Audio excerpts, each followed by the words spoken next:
like to ask something.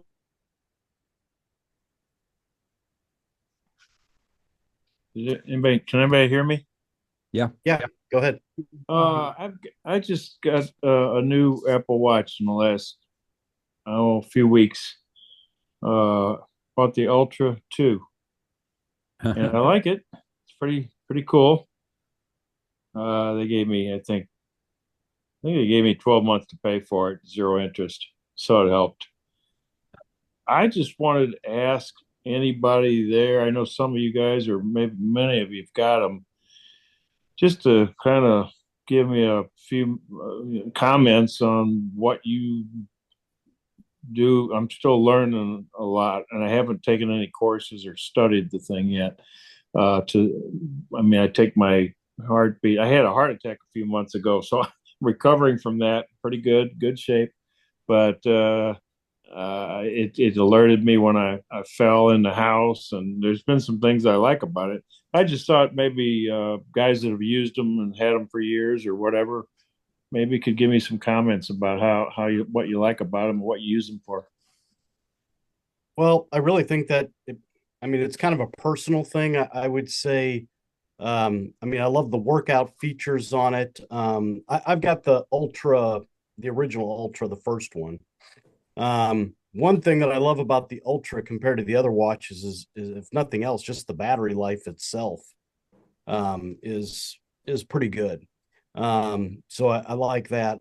But I use mine. I like being able to, if I'm exercising, I don't have to have my phone on me, and I listen to a lot of podcasts and things like that. So, I do a lot of that stuff. But like I said, I love the workout features of it. Um, I love the battery life. I know John chime in here because I know you got an Ultra. Do you have an Ultra, John, still? No, I do not. I just have a Series 9. I was thinking you had an Ultra for some reason.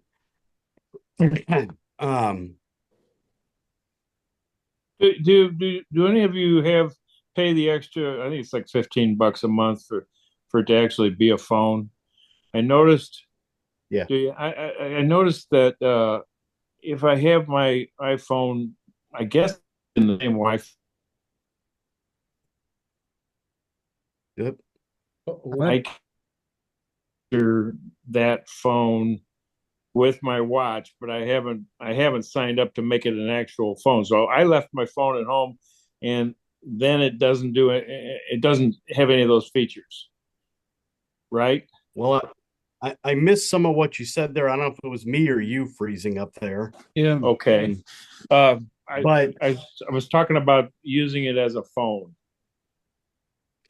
I've used mine, but then again, the thing that I don't like for any Apple Watch model, not just the Ultra, is that I think you get a lot more background noise, it sounds to me, when you're doing it. I mean, I'll use it in a pinch, like there's sometimes like if I'm doing something at the sink and somebody's calling me, rather than trying to fish out my phone, I'll just use my watch. But it's a nice feature to have. And like I said, it's nice if, I'm going and exercising, I don't have to carry my phone with me. So that's one less thing that, I've got to have on me and everything. So I Do like it as, using you it think that it's way. worth paying the extra fee every month for the hooking up with Verizon or whatever as an actual phone and all that sort of thing? No. Well, you're the only one that can determine that personally. Well, I think it is, yes, but I mean that just depends on what you're using it for. It depends on how often you go with your watch and don't take your phone with you. Because the watch can be used as standalone as long as your phone is close by. Right. No, it's rare, but it's happened a couple times where I've seen your moment, leave the phone at home, and think, oh, well, I'll just do without it. And I guess then it would be handy. I just don't know if it's worth, I guess, $180 a year or something like that.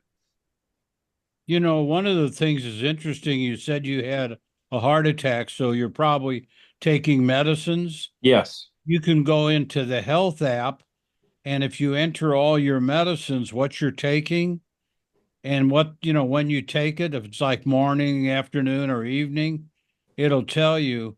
I developed in May AFib, and I take medicine, and I take it in the morning and night, and it pops up on my watch.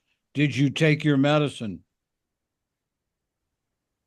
Yeah, but you don't need a login from T-Mobile or somebody No, to no, do no. that. I'm just saying he was talking about some of the things on the watch, and Yeah. that health thing I think is pretty neat. You track your sleep schedules too, if you can get it charged before you go to bed. I have Uh, noticed the first time I charged it, I got 60 hours out of the battery. So I figure I get 2 days, easily, and that is nice. I generally charge mine every other day or so. Yeah. And now with the Ultra 2, it will also, you're mentioning sleep, Alan, it'll also track apnea stuff. Interesting, Right. the first Ultra will not, only the new one. What's that feature that I guess I don't know how many of the how new the watches have to be about if you're out in the middle of nowhere and you've got no service that you can get an emergency. Is that the phone or is that the watch? Phone. I believe it's tied to the phone, but I'm curious if it's the service, if the watch will let you do it now too. And does anybody know? I I'd have think to it Oh, would it have to depends on your aerials. It'd have to be the phone that calls. You might use your watch to connect to it, but the phone is making the call. Even if the watch were activated as a phone? Yeah, I know, but see, the watch activated as a phone, you'd have to be within cellular service to do that. If you're not within cellular service, that's what you were talking about. Only the phone can reach up and Okay. tag a satellite. Yeah, I noticed in browsing around a little bit, I think they actually have classes at the Apple stores for these things. But the other thing I noticed was that it's got some kind of a feature in there, track your track your path. Like if you get out in the middle and it'll take you back the way you came. Has anybody ever tried that? Yes, I haven't used it, but it's a nice feature. I've used it bicycling because I tend to get out in the roads and forget where I turn left and right. And then all of a sudden I'm tired and want to go home and I'm lost. It's a useful feature. I Well, use it thanks. for almost everything you guys have mentioned. I track sleep, I track my AFib, I track my heart rate several times a day. I track exercise, and you can do, different kinds of workouts. So if I'm in the gym or if I'm riding or swimming, I can do different things and get different metrics on it. I don't even know what model my watch is. It's about 3 years old, but I consider it a very important part of my armamentarium of stuff to carry with me. It's very useful for me, and it's got a lot of really nice features. The Well, I one mentioned I haven't liked is the phone. It's a pretty crappy phone. And I think my son was paying for it, so I don't even think it's on there anymore. well, I did know. I mentioned that I carelessly slipped on the steps and fell on my butt, and I was okay and everything. But immediately the phone started. I don't know whether it was vibrate or the watch started vibrating or pinging or something, and it said, "Are you okay? It looks like you fell." It gave me about three choices. You fell, but you're okay. You fell, but you're not okay, and an emergency button as well. So I don't know what it dials if you hit that emergency button. It dials it dials 911 And your emergency contacts. and your emergency. Yeah, you're right on that too, Alan. And it dials the closest 911 to you, and And it gives you stops location so too. that if you fall and say I've activated that 3 times: bike fall and 2 stumble stupid falls, and uh, it gives you the option of pushing the buttons to deactivate it so you're okay, or yes, call somebody. But if you don't respond after a very short period of time, it will on its own call in the 911 call. Yeah, that's what I That's a was great thinking. feature. You're riding and you bang your head and get knocked out, get a concussion for 2 or 3 minutes, or you have a heart attack and fall off the bike, that's a great feature because it will find you, it will send out a message, it'll give them your location, and they can come and get you. I think that's fabulous. Yeah, I'm happy with it totally. I always wore a watch my whole life, and then I stopped when for some reason. And anyway, after this event I had, everybody in the family said you ought to have one of these watches.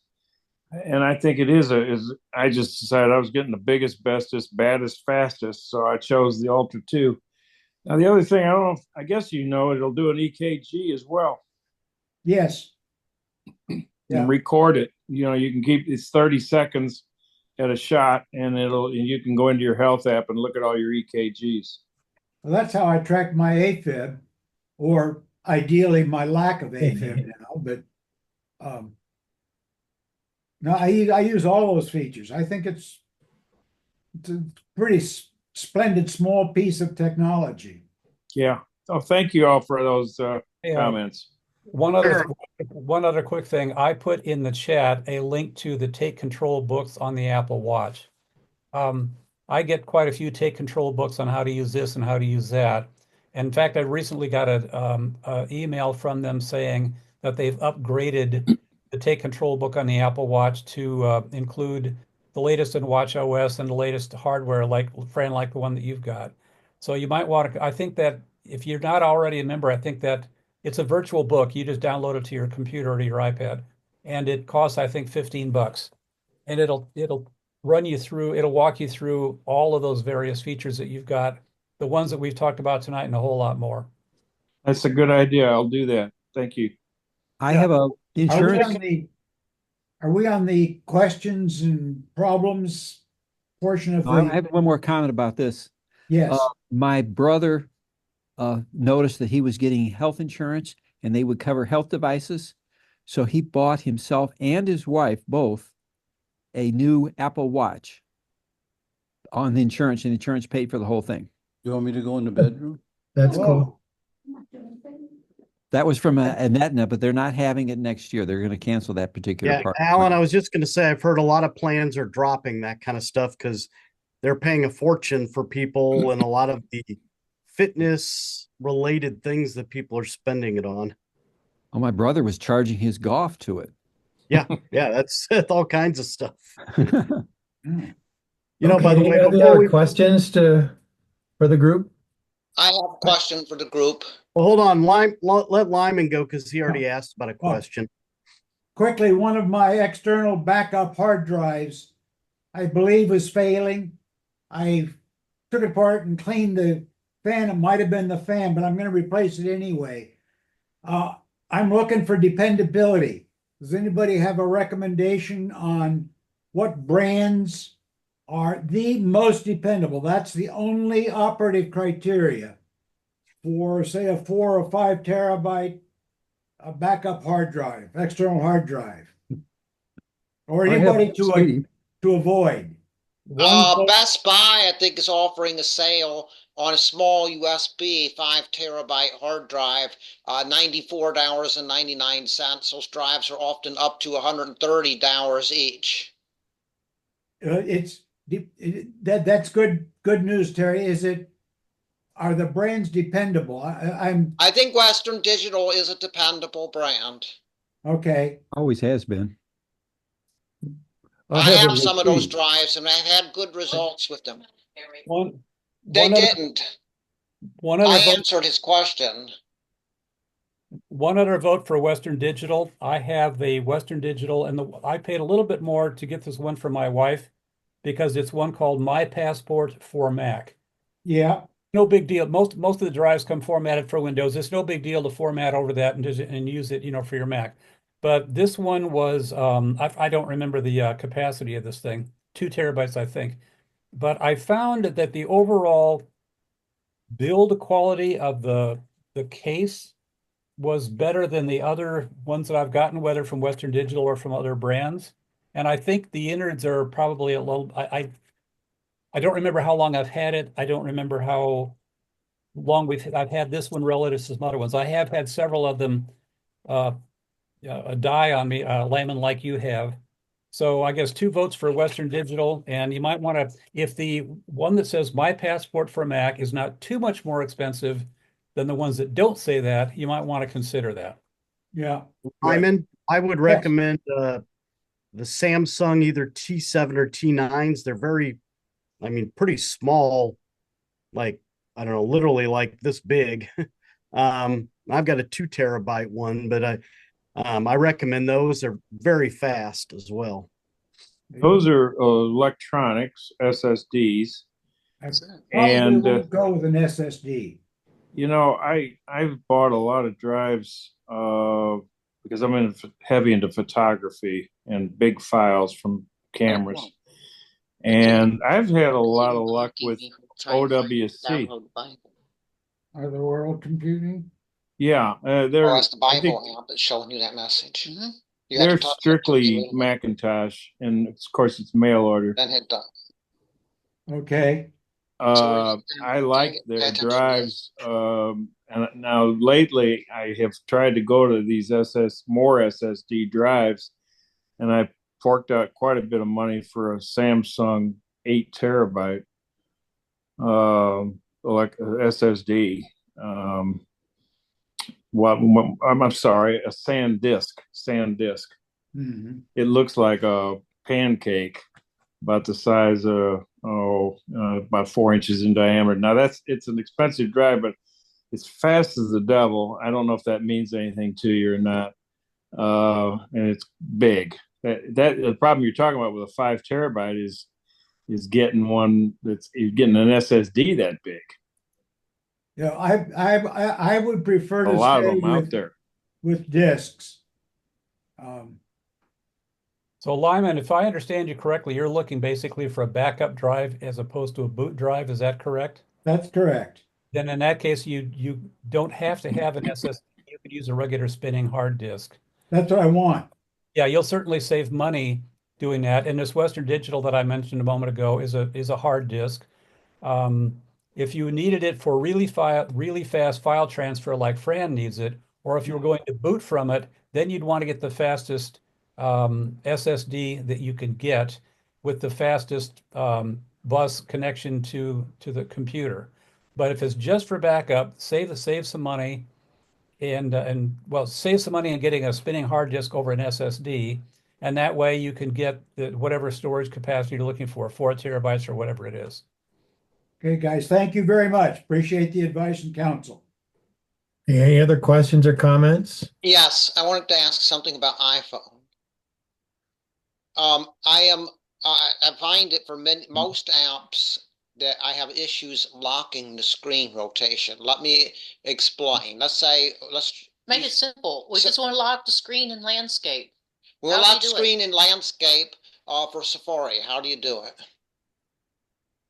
Well, I believe there is a setting, at least there used to be. I haven't looked at it in a while, but I believe, I don't know if you can lock it. I think you said you want to be landscape.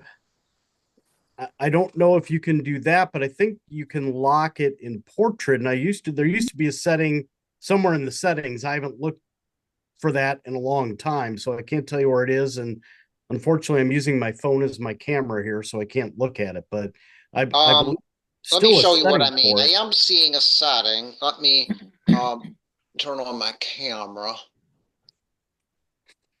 Hold on here. It's in the control panel. All right, can you see my iPhone? Yes. Yeah.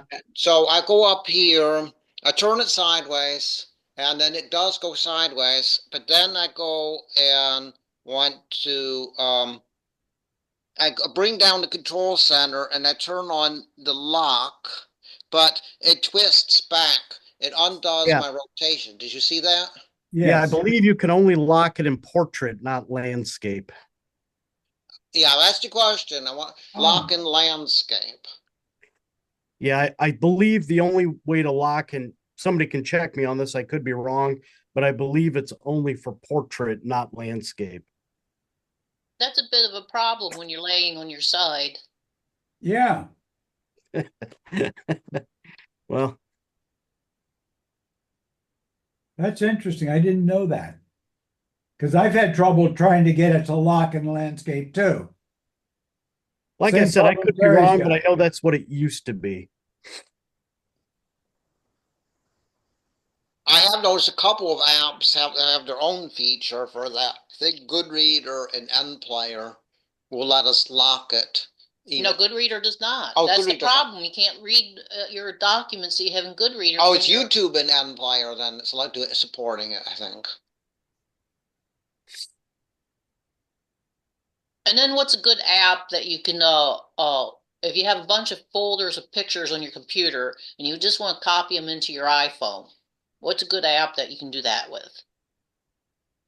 Well, iCloud should allow you to do that. Now, what's the app though? I'm not sure I understand. What's your I question? just want to be able to copy. I have a bunch of folders, folders with a bunch of pictures, and I just want to copy it from my computer into the iPhone. But not into the camera roll. Well, what do Oh, you use as your photo repository? What program? It's just in the Finder. So Put you it in don't, iCloud. yeah, that's what I was saying, Steve. I mean, if you use Apple Photos, Yeah. put it into iCloud into Photos, and it'll in whatever device you want, it'll be there. No, There's an I don't app want. I don't want anything complicated. I just want to copy. I have a folder that's got a bunch of folders in it. I just want to copy them into the iPhone and be able to flip through my pictures. There's an app in your iPhone called Folders that will open up your iCloud Drive. So whatever you have on your iCloud Drive will show up both on your Mac and on your phone. It's just a matter of making them, putting them in iCloud Drive. It's the You talking same thing about as Files putting it on your app? phone. Yeah, it's called Files. Yeah. But I don't want to depend on the internet. I just want to use a cord connected to my phone. I just want to copy them in there, like simple. Well, I would say by I mean by connecting something, you're actually making it more complicated. I don't think it gets any simpler than iCloud. Well, I have to wait for gigabytes of stuff to upload to iCloud. And Well, then I probably have to purchase space because I think I have too many. well, but what Tammy is talking about, she's referring to photos, but all she wants to do is transfer a set of content from her computer to her phone. And she wants to avoid doing it on the internet. So yeah, is there an app that will allow her to plug one into the other and just move them across? well, I don't know that you need another app. I think you could just connect your phone and just do it manually, probably. But I'm sure but there are what app? apps out there, but I've never personally looked for one because I just use iCloud. So What app do I copy them into? For example, all my PDF documents, I have them all in a folder on my computer, and I copy them into Goodreader on the phone. I just plug it in with a cord, and I mean, Goodreader is my favorite app for PDF files. I'm looking for like the Goodreader of photos. PDFs can also go into the Books app. Yeah, but you can't have folders inside of folders inside of folders in the iBooks app. Okay. Yeah, I will use only Goodreader to organize I organize my PDFs on my computer, actually. I copy them into Goodreader. That's an App Store app.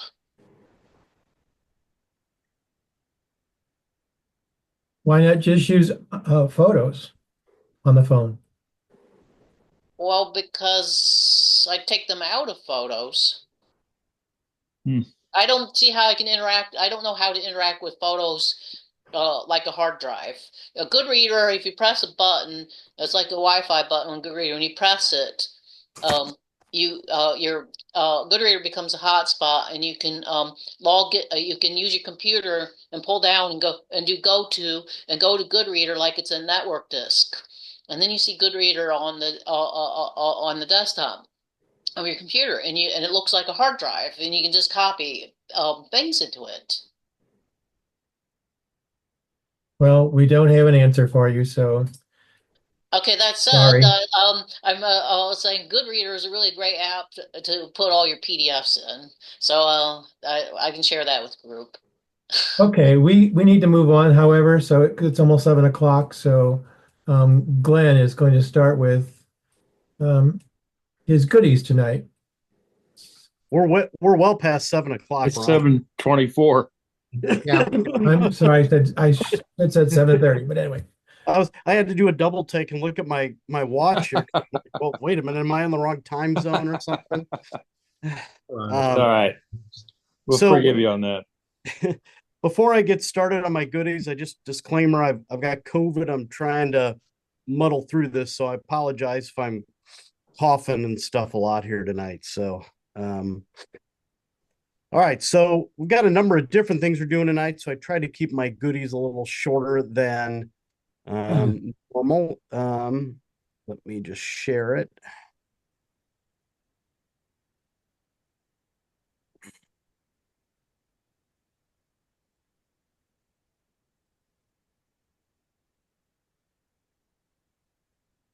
All right. Can you guys all see that? Yep. Yep. All right. All right. So my goodies for November. So the first thing I thought I'd mention, if any of you are Amazon Prime members, Apple and Amazon Prime entered into an agreement that you can actually just subscribe to Apple TV Plus right from your Prime membership, and you can literally do that right in there. And so it's still the same $9.99 a month. And you just, if you're a Prime member, you just have to click on the Prime Video link in there, and you can just do your subscription right through there. So that was kind of a new thing that was just added in the last month.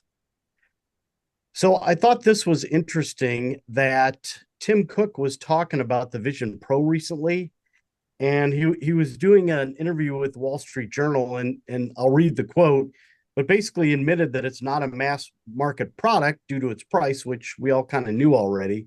He said at $3,500, it's not a mass market product, said Cook.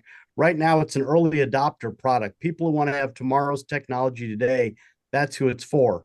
Fortunately, there's enough people who are in that camp that it's exciting. And so I thought it was just kind of interesting. Like I said, we all knew that this was not a product for everybody, but I thought it was interesting that he was just kind of coming out and admitting that. And he continues, he says, we're perfectly fine with not being first, said Cook. As it turns out, it takes a while to get it really great. It takes a lot of iteration. It takes worrying about every detail. Sometimes it takes a little longer to do that. We'd rather come out with that kind of product and that kind of contribution to people versus running to get something out first. If we can do both, that's fantastic. But if we can only do one, there's no doubt around here. If you talk to 100 people, 100 of them would tell you it's about being the best. So I think it's interesting, some of the stuff that Tim Cook was talking about. And this also leads into reports that this run of the Vision Pro could be over by the end of the year as far as production goes. And, there are people out there going, oh, it's going to be a flop and they're not going to continue with it. But I don't think that's the case at all. I just think that it's for this run. And I think they're going to be looking at something in the future in the next couple of years, sort of like I don't want to say a stripped down version, but more like, as everybody's assuming, they might call it like a Vision Air, like as far as like a MacBook Pro versus, the MacBook Air, where they might be able to get that cost down, by $1,000 or $1,500. And I just think that's kind of interesting that they're, being fairly transparent about stuff, which is not always an Apple thing. So, all right. One of the things that annoys me to no end, especially when I'm streaming video and stuff, is getting rid of my cursor. Because at times it's really annoying when you're dealing with your cursor and you're, especially if you're watching video on one of your devices. And so, especially if on your Mac, I like taking advantage of my big 16-inch screen and being able to, watch video on my Mac, but I don't always want to see that my cursor bouncing around. And so there's some different ways to get rid of it if you're somebody who kind of has issues with that stupid cursor, to get rid of it. I mean, one of the things that sometimes I think people try to do is just put your Mac in do not disturb if you're watching something. And that's great because you'll get rid of notifications. You won't be annoyed by them, those distractions, but it won't get rid of your cursor unless it goes away on its own. But as soon as you touch anything, it's right back there. So basically, if you're watching video, if you place your cursor anywhere on the video, as long as it's not on the playback controls and leave it alone, it should disappear. Most of the time it will, but it doesn't always disappear. And you may just have it not quite in the right place. So if you're in full screen mode, you can literally go into full screen mode. And then if you press any of the keys on your Mac, it'll, well, not any, but most of the keys, it'll make your cursor disappear. Just know that if you press any of the keys, it immediately returns. So if you do that, then you just need to press the keys again and it'll go away. But that's only when you're in full screen mode. You can also press the command plus the period buttons, and that will hide your cursor. And then this to me seems like a little bit overkill, but there's a program out there called Cursorcer, and it's a tool that allows you to hide the Mac's cursor at any time by using a certain hotkey. And so that'll give you a little more control over your cursor. So I can't vouch for that. I haven't personally used this piece of software, but I just saw something about it out there. All right, one of the great new features with iOS 18 that I love is now you can get your camera to help you tell you what the symbols on clothing tags or on your car dashboard mean. I know I've always hated all the little symbols they put on clothing tags because I'm like, I don't remember what that thing means. I don't know what that is. So now you can use your camera, to tell you what they mean. And so all you got to do is just take a picture of the tag. So here's how you do this. So you find your tag and then take a clear picture where you can see the writing on that tag. And you can see here, I took a picture and you can see it's right there on those symbols. Excuse me. Now, when you're on that picture, swipe up and you will see when you swipe up on that picture you took, you'll see there it says look up laundry care. And so if you tap on where it says look up laundry care, once you swiped up, this is what you're going to get. And so now you can see there that it'll show you what each of those little symbols mean that you're seeing on the tag. And, you can tell it to show more. It'll take you to a website where it'll give you more instructions about this stuff. So that's really handy because I don't remember what a lot of those little symbols mean. I've not tried it with the car, but supposedly you can do the same thing. If you get a symbol coming up on your dashboard, some lights lighting up, you can do the same thing with your camera. Just take a picture of it and you'll be able to identify what the symbol is that you're seeing if you don't know right away.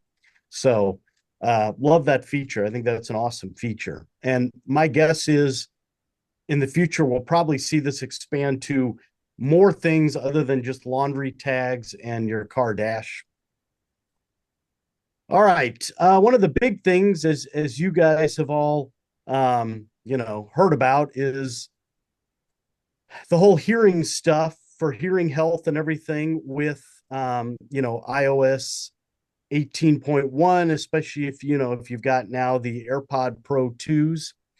And it's pretty cool because this whole thing it has definitely received the FDA authorization for both the hearing test and the hearing aid features. And one of the things, you have to be up to the latest firmware and also updated to iOS 18 to do that. By the way, I hate the whole firmware thing for your iPod, for your headphones, for the AirPods, because you can't just update it like you update other stuff. You just have to go in and open them up on your phone and see if the firmware has been updated. To me, it's a little weird. Anyway, once you are all updated, you can go and take the hearing test. And I've done the hearing test a couple times. And to do that, just go when you have your AirPods uh, hooked up to your phone, go and press your AirPods on the phone, and then you will see the option for the hearing test if you have the, if you're updated and you're able to do this. If you want to do the test, it takes you about 10 minutes, about 5 minutes in each ear. But I will warn you, you're going to have to do it in a completely silent room without any ambient noise. That could be from even, outside the house, because if all of a sudden there's a big truck outside or something going on, it will stop the test. It'll pause that. And you can't be where somebody else is in the room who might talk, or a TV in the background. You got to make sure everything is totally quiet. Now, like I said, if you're in the middle of the test and noise comes up, it'll pause the test. And then when it settles back down, it's completely quiet. It'll let you continue. So when you go to do the hearing, has anybody tried the hearing test, by the way? Nope. No? Okay. When you go to do it, the first thing it's going to do is check the seal on the tips of your AirPods to make sure you've got a good fit for your ears and there's a good seal there. So it'll go through that and check that first. Once it does that, it starts the left ear and it'll take you through the test on the left ear. Then it'll move and do the right ear. And you really have to concentrate with this test. One of the things I don't like is I find when I have my AirPods in, the AirPod Pro 2s, because you've basically, it's eliminating outside sound. But then sometimes when I have those in, I find that I hear my breathing or my heartbeat because of that. And as I was taking the test, I could, I'm exaggerating, but I'm hearing myself breathing in my headphones as I'm doing the test. And that's making it harder for me to hear the sound. So it's like I had to really focus on, quieting my breath down, because once you start, like when you first start, you're hearing the tones. It's easy, but they get really minute. Like you can barely hear these things, and you have to really concentrate to hear them, because even the little bit of noise I found, you can easily miss that.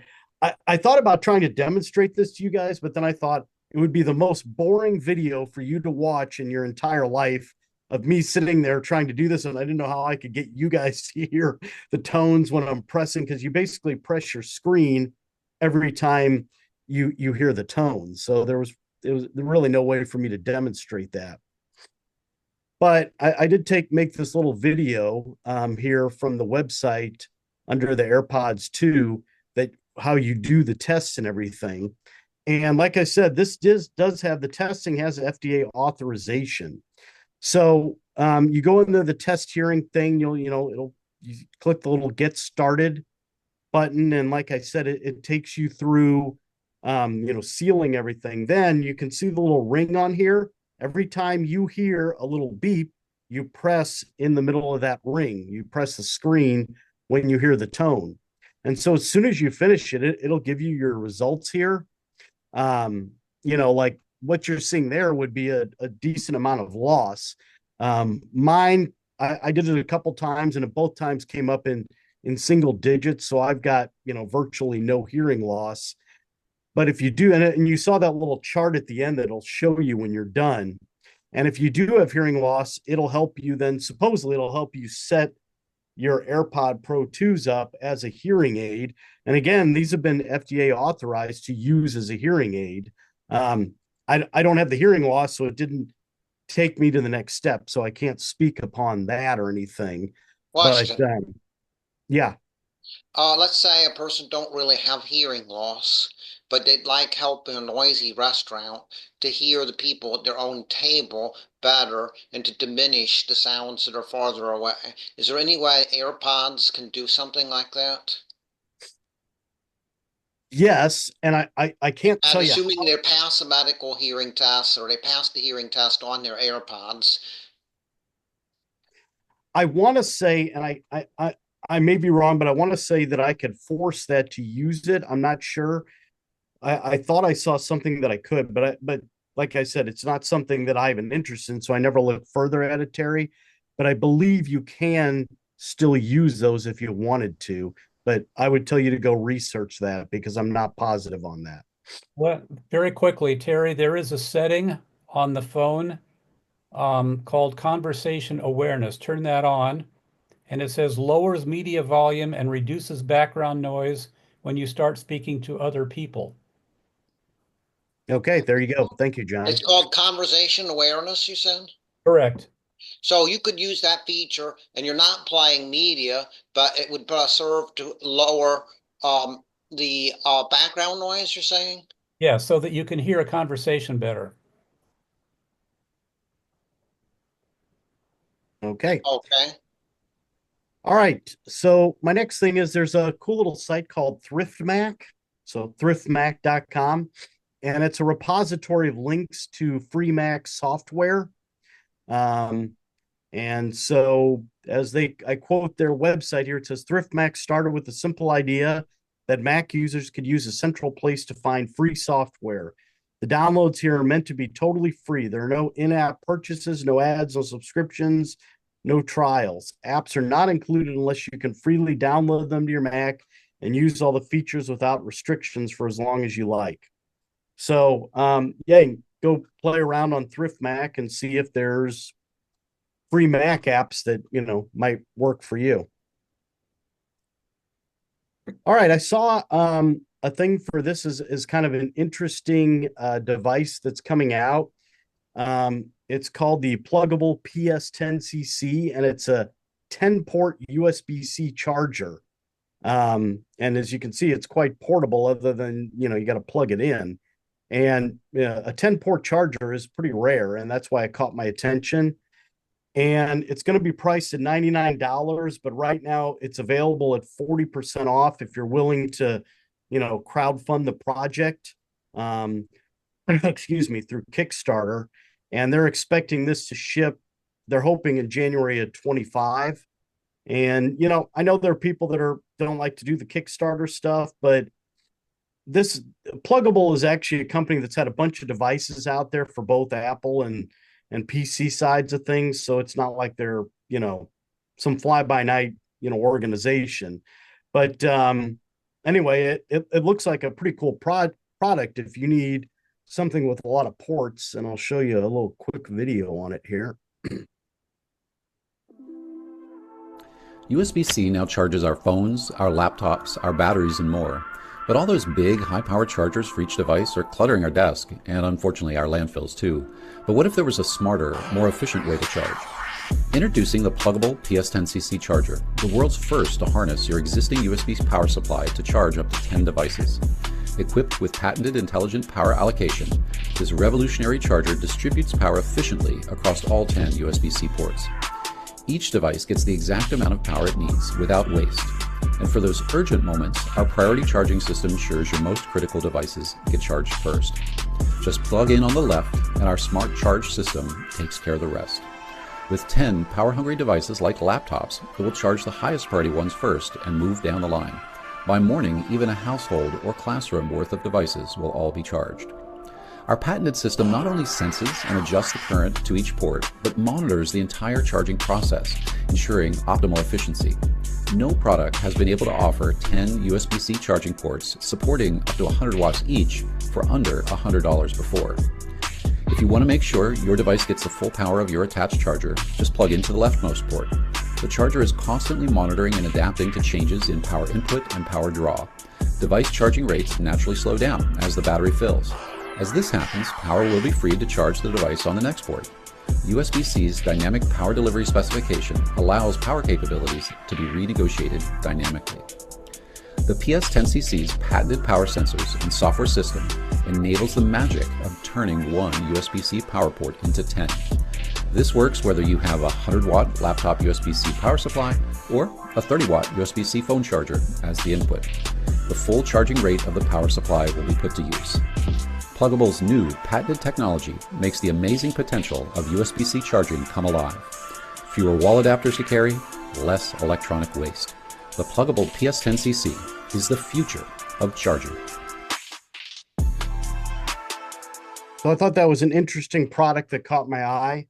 And I think it's kind of cool, the whole priority charging thing. So anyway, That's by Pluggable if you're interested. All right. So now that we're all about Apple AI and all this stuff, some of us aren't going to be able to use that because, if you've got a phone that's not a 15 Pro or Pro Max or 16 model, you're not going to be able to use the Apple Intelligence stuff. So there's a bundle I came across that, if you want like AI tools, but maybe you can't, use them because you don't have the phone or you don't have, a computer, a Mac with an M1 chip. There is something called One Min AI, and they have a bundle of AI tools that you can use, that you can get a subscription to. And you can see the website here, onemin.ai. And so they have all these different AI tools that you can use. Some of these you obviously will have heard of before, some you probably haven't. And so, it's going to allow you to do all kinds of different AI stuff. And so you can see here, they do have a free account there.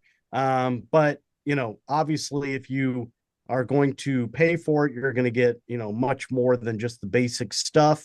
The other thing is, as I understand it, and this is not something I have used or really have the need, I just thought I'd throw it out there because some people may be wanting to use AI stuff, but they can't do it. But from what I understand, if you're paying for it, you're going to be able to use a lot more data, but it's also going to have a better way to remember what you're using. I haven't used it all, but if this is something that interests you because you don't have the devices, take advantage of Apple Intelligence, you might want to look at this onemin.ai.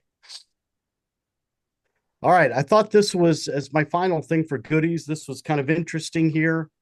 In central London, thieves snatch an iPhone out of someone's hand every 6 minutes. I didn't know this was a big problem, often via a passing moped. The problem is so pervasive, someone came up with a new line of comically intimidating iPhone cases as a part of an awareness campaign called the Unsnatchable. And so this is what it looks like. It's got all bristling spikes.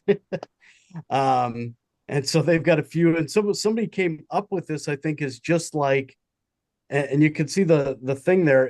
It was like a campaign. It wasn't like a real thing, but it promotes the limited edition iPhone cases, encourage beleaguered Londoners, saying they can't steal what they can't touch in the case of leaves phone thieves empty-handed. The Unsnatchable website notes the cases have been stress tested at the most snatched location in London, Oxford Circus Tube Station, but it gives no information about any such test results. And yeah, one can imagine a thief thinking twice about trying to snatch one. You might wonder who's behind the counter thievery crusade. A creative media company called Joan mounted the Unsnatchable campaign. The iPhone cases done up with defenses appear to be real. So can you get one? They appear to be intended to boost Londoners' morale, but you can always try. Joan notes incredibly limited stock available. Inquire on London at joancreative.com. So I haven't quite figured out if these are really for sale or not, but I thought it was probably the most interesting iPhone case I've ever seen. All right. So there you have it.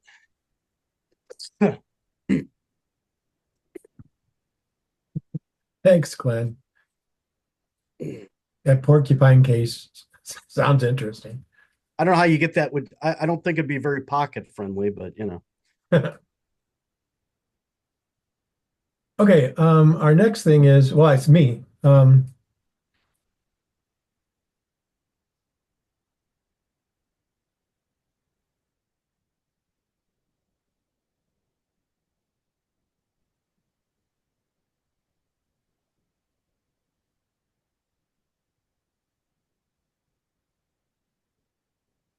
Can you see this? No. Nobody can see it? Apple's October 2024 Yep. announcement. That's it, okay. This has just the last, almost the last 3 days of October, about 2 weeks ago. Every day for 3 days, Apple had an announcement for various updates of their devices. The first one was the iMac, and mainly also it also includes the M4 chips, all these devices. They have new colors. The M4 is faster than the M1 iMac, 2 times faster than the M1 graphics, 3 times faster than the M1 neural engine, and 6 times faster than any Intel-based iMac.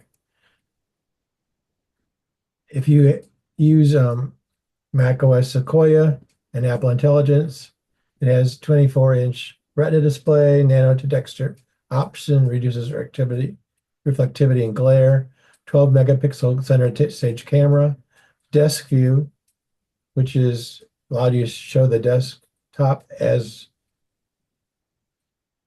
the picture, iPhone mirroring, window tiling, and 16 gigabytes of memory. These are all the different options for it. It's a 24-inch iMac. Unlikely they'll ever have the 30-inch or 27-inch anymore. Starts with $12.99. And then they went the next day to the Mac Mini. But it's actually mini. If you've seen the current Mac Mini, it was fairly large. And this one's about the size of an Apple TV.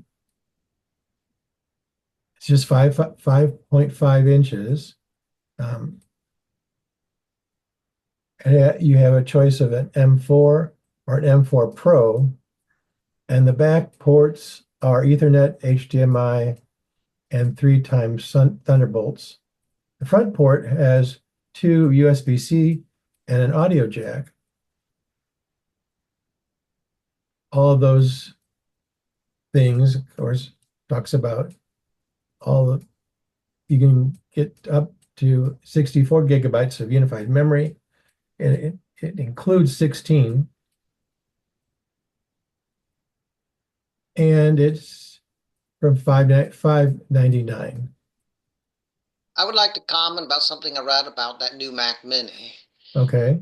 iFixit did their tear down to assess how repairable it is, and they discovered something quite interesting. The SSDs are like on little darter cards that are easily removable, and you can even swap them around. They're still Apple proprietary, so you can't take a common M2 drive and put it in there, but you could take the SSD out of one of these Mac Minis and put it in a different Mac Mini, meaning you could swap it, which implies you could conceivably repair and upgrade the drives if you get your hands on the parts.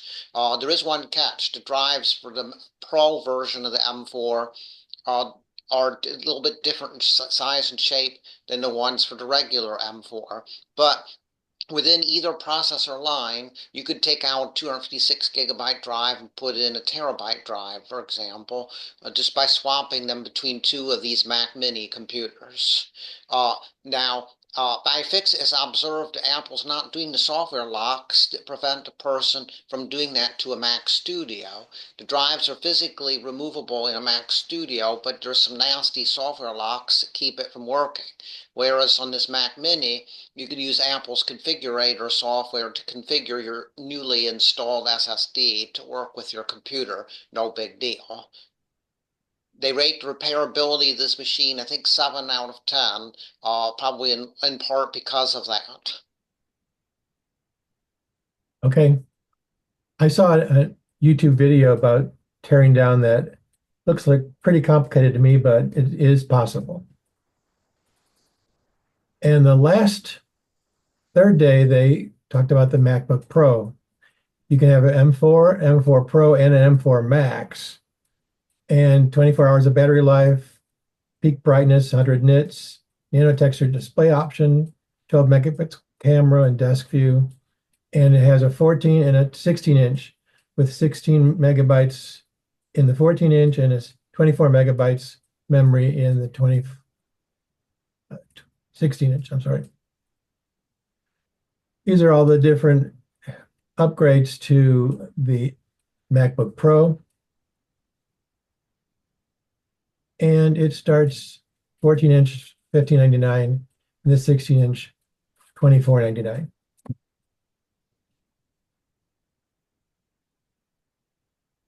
That's it for me. I have a question about that whole lineup. I have a iMac Pro from 2017, I guess. Back in its day, it's Intel based, and back in its day, it was a screaming machine. And it's getting a little bit longer in the tooth now. And so when I upgrade, I was wondering if this mini currently is faster than the studios. And does anybody have any inkling as whether the studios will get the new chips? They talk about next year the M4 will come out of the studio, but currently not. Yes. So would the mini be faster than the current studio? I don't know that. The Mini with the Pro chip would be probably comparable to an entry-level studio. The big advantage of the studio being you'd have more I/O ports, if you are in need of them. If you don't need any more I/O ports than what the Mini provides, you might want to consider getting a Mini with the M4 Pro if you need to be up in the stratospheric levels of Mac Studio speeds. Now, there's going to be even the current studios are going to outpace it, even though they only have the M3s, just because of the nature of the Pro chip or the Ultra chip versus the Pro and the regular. But it would be close, and it would be a good way to save money and still have something that's pretty future-proof. So it's an intriguing idea. It's worth considering.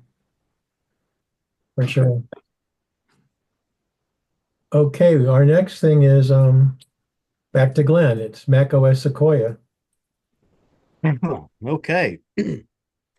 So last month I went through and talked about the features of iOS 18. And so this month I want to do the same thing for Mac OS Sequoia. Let me bring this up.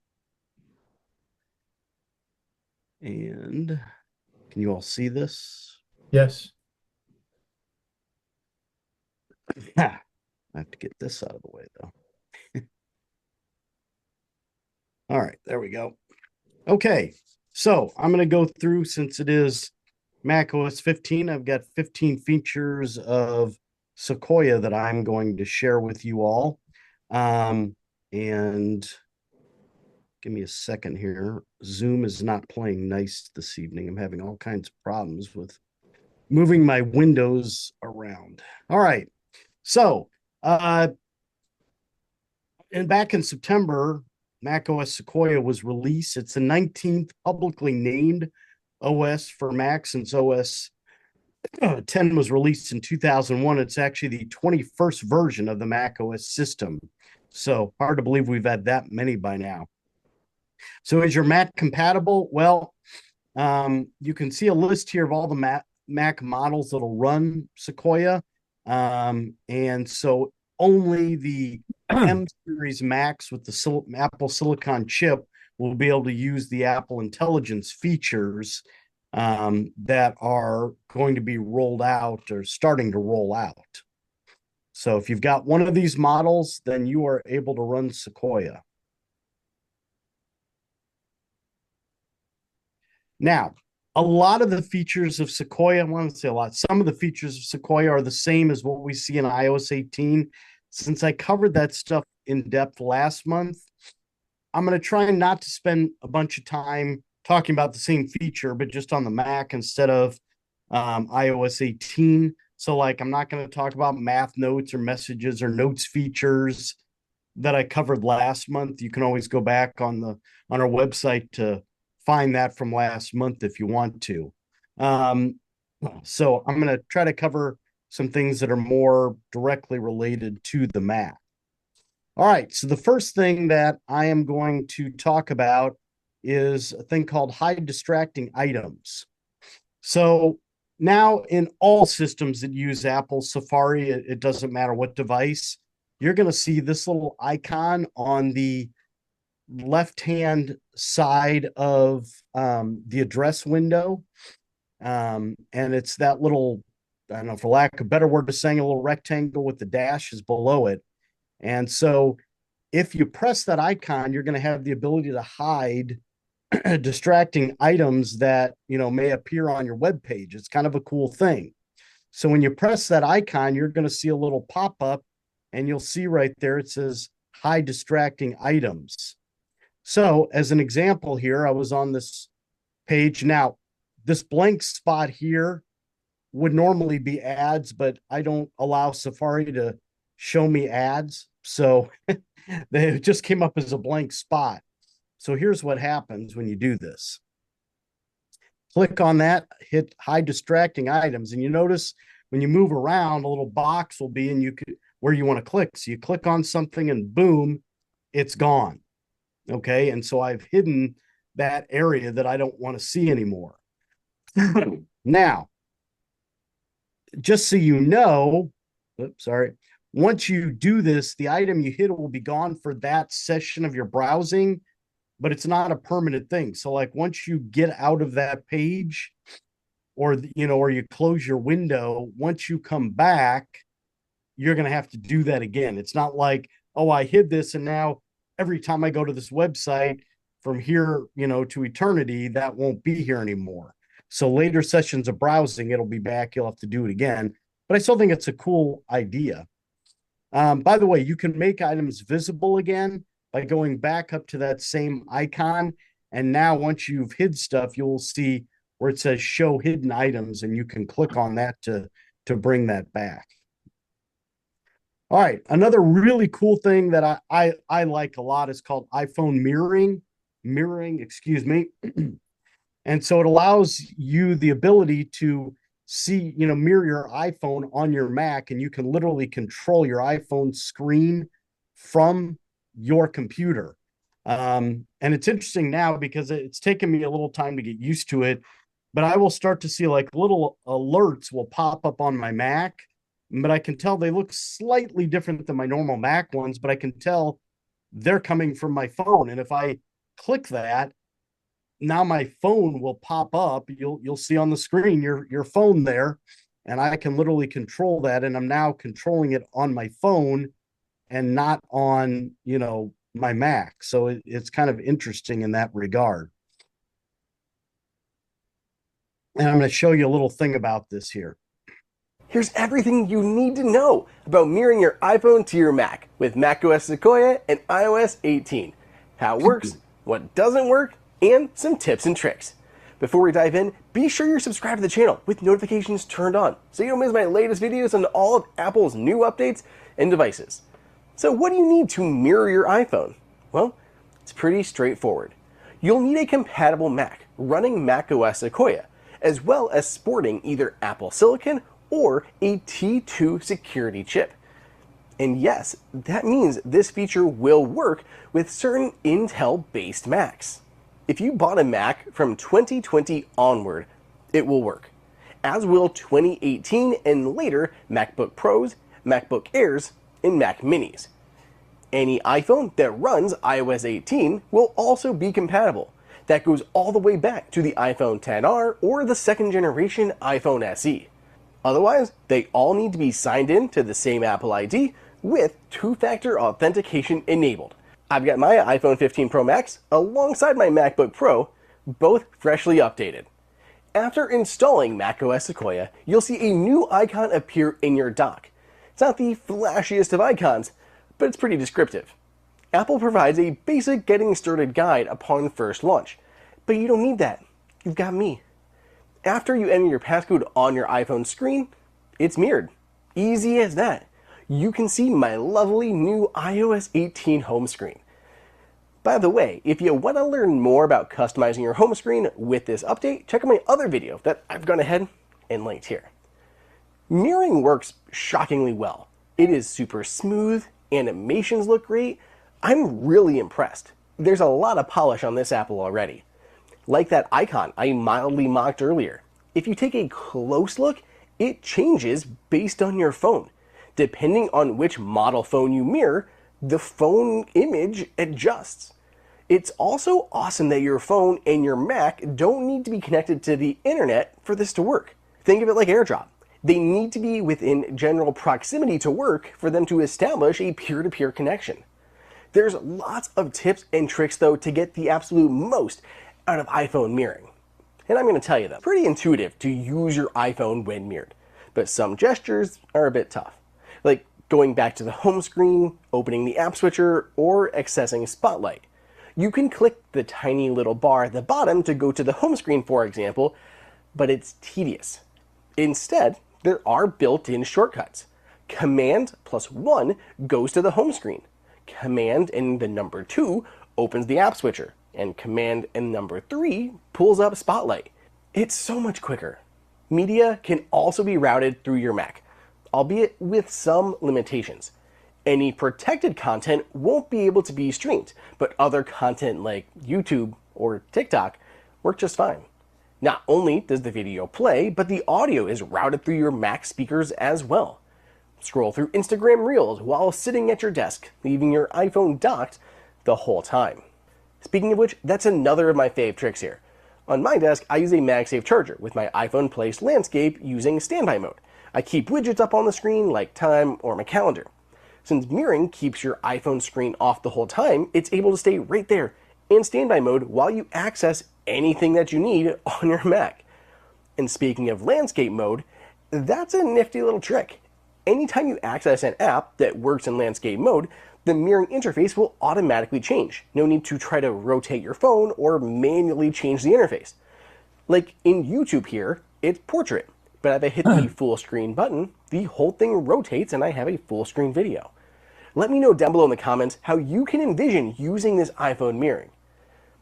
So there's quite a few things that work in landscape mode, like games, if you'd like to try them. I just booted up a few Apple Arcade titles, which I know pretty much all of them are available natively on the Mac, but I wanted to see how well they ran streaming from my phone. They were all very smooth. I even tried going crazy and getting into Assassin's Creed Mirage. As taxing it is on my phone, it still played through the Mac fine, other than, trying to make the controls work with a mouse. Finally, let's hit on notifications. These are huge, though I admit they can get unruly. Your iPhone notifications show on your Mac and are differentiated by small iPhone icons in the lower left-hand corner of each of those notifications. While I do get a lot of notifications, and it made me want to rethink my focus mode rules, I did find them super useful. These will of course be very person-specific, but for me, I'm able to get my blood sugar alerts that I'm drifting too low or too high, and can even see when my kid is awake in his crib. I don't have to touch my phone to get an alert on the screen that the little guy just escaped. Mirroring is ultra secure. Not only does your phone remain locked and protected, but Apple disables things like the camera too. When mirrored, Apple goes as far as to remove Face ID and passcode options from settings. That way no one can get onto your Mac, mirror your phone, and then change your login or lock screen credentials. Mirroring is one of the most sought after features coming to macOS Sequoia, along with the Passwords app, Apple Intelligence, and much more. Be sure you're subscribed to the channel, and I'll catch you up on all the other new. All right, so there you go. iPhone mirroring, and it works pretty well. Like I said, I've used it quite a bit. All right, the next feature I'm going to mention is window tiling. So Sequoia is giving you some additional Windows management ability with your windows on there. And so now you can snap windows to the corners of your screen, and it'll allow you to see up to 4 tiled windows on your screen at once. You can snap them to half screen, to a quarter screen, whatever you prefer. So to do this, you just drag a window to the corner edge of your Mac screen. And when you do this, you're going to notice like a little gray outline around that area where the tile is going to be. And when you let go of the window there, it's going to snap to that area of the screen. So again, if you drag it up to a corner, it's going to take up that corner of the screen. If you drag it sideways or straight up or down, it's going to take up half the screen. So it's going to look like this. So as I drag this, you'll notice the little gray area will come into focus there. And then I let it go and it just snapped to that area of the screen. And so it, will look nicely. If I want to go for half a screen here, I just start to move it. Come on. Oh, I was just sorry. That was just showing you how you unlock it. I apologize. So it looks like if you tiled 4 windows or 2 windows across your screen, that's what it's going to look like there. You will notice there's a slight gap between your tiled windows. Some people don't mind that. Other people find that distracting. I'll talk about that in a second. But there's a move and resize menu. If you go up to window, and you can go down to move and resize, and you can select from the options there. So you go up to window, go down to move and resize, and then you can select, well, do I want it on the left, the right, the top, the bottom? Where do I want this window? And I don't have to physically drag it. I can just do this using the menu command. There are also keyboard shortcuts for those of you who prefer keyboard shortcuts. So you can see here, you've got, you can make a window a half screen, or you can rearrange window files. There are your keyboard commands, keyboard shortcuts, if you prefer. Finally, if you don't like those spaces I mentioned that are just little slivers of space you're seeing through to what's behind there, you can go into settings and go to desktop and dock, and then go down to where it says Windows, under the Windows section, and you're going to see tiled windows have margins. And so you can toggle that on and off depending on whether that bothers you or not, having those little, like I said, being able to see through that in the background. All right, another cool feature is Safari Video Viewer. So now when you go to a page with a video, there is something called Safari Video Viewer when you're in Safari. And now it will literally just take that video and it will put that video in the center of your screen without any content around it. So to use it, just go to a page, you had any video on it, go to the address bar and click on that little highlights icon. It was the first thing I showed you, and you'll see a video viewer option on it, and you press that. So here's the page where there was a video. It's just YouTube, and here's what I did. I went up there, hit the little icon, and went down to video viewer, and then boom, it took out all the other stuff that was going on around it. You can also exit it there, but that way it gets rid of any other distracting stuff, and you can just see the video with nothing else around it. So that's really nice. I've really enjoyed that feature. All right, so the Passwords app, I did mention this under iOS 18. It is such an improvement on, trying to go into system settings and the way they had it set up before. I love the new Passwords app. It's just added so much functionality.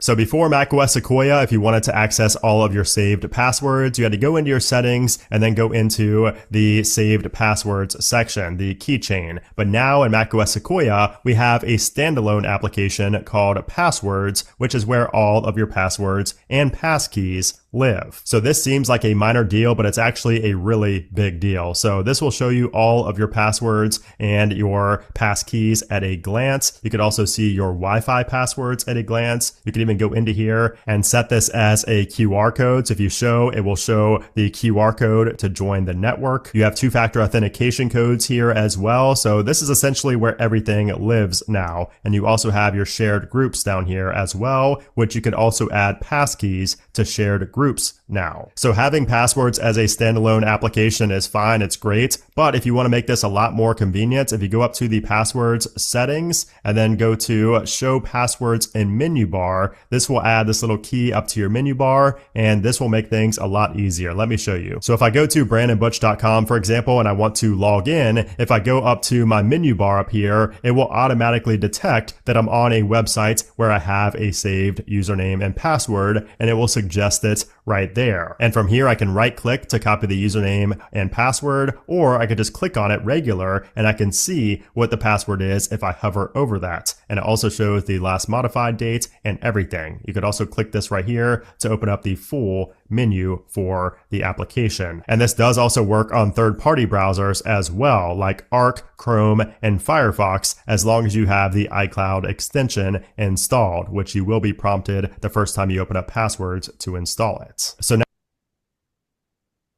I think that's a really cool feature. I love having that up on my menu bar that I can just click it right there. I don't have to go find it. So I highly recommend doing that. And I love that, like he showed you, if you're on a website that you have a saved password with, if you click on that, you can get that information right there. If you need it, you can copy, the password or your username or whatever. So huge improvement by Apple with the passwords app, in my opinion. All right. Excuse me. iPhone notifications. So if you want, you can enable iPhone notifications on your Mac, and that way notifications that come up on your phone will also show on your Mac, and you don't even have to have your iPhone out to see them. And if you want to do that, to enable that, just simply go into settings to notifications, and then you're going to allow notifications from your phone, and you just turn that on. And so that way, if my phone's in my pocket, now they'll pop up on my Mac, and I don't even need to get my phone out to do that. So once you go, basically, the other thing you want to do is go to allow notifications from iPhone, and you can customize, what you're going to get. So it's just really handy that they've given you this functionality. All right, video conference tools. Well, I thought I'd include this since we're all obviously using video conferencing. Apple's added a whole bunch of tools that you can use across your video conferencing apps, whether it's Zoom or FaceTime, whatever. And whenever you start one of these apps, you're going to see a green icon with a white video camera inside of it. So up on your menu bar, the icon is colored green, and there's a white video camera will appear inside there. And so I've heard some people say it can sometimes appear as a purple box with a white icon. I have not seen that. So here are some of the features that you can use. And I'm kind of demonstrating these here. So if you go up to that icon, you can go, they have different background stuff you can change. You have different colors now that you can change. Apple has given you some nice photos to use if you like those photos, or you can go and select your own photos and pull up your own photos for backgrounds as well. And you can just simply hit that little plus button to pull up a photo from your Photos app and be able to use whatever you want. Excuse me. So you can see you can go into portrait mode. Notice it kind of blurs out the background, and I can use that slider to then change the blurriness of the background. So that's in portrait mode.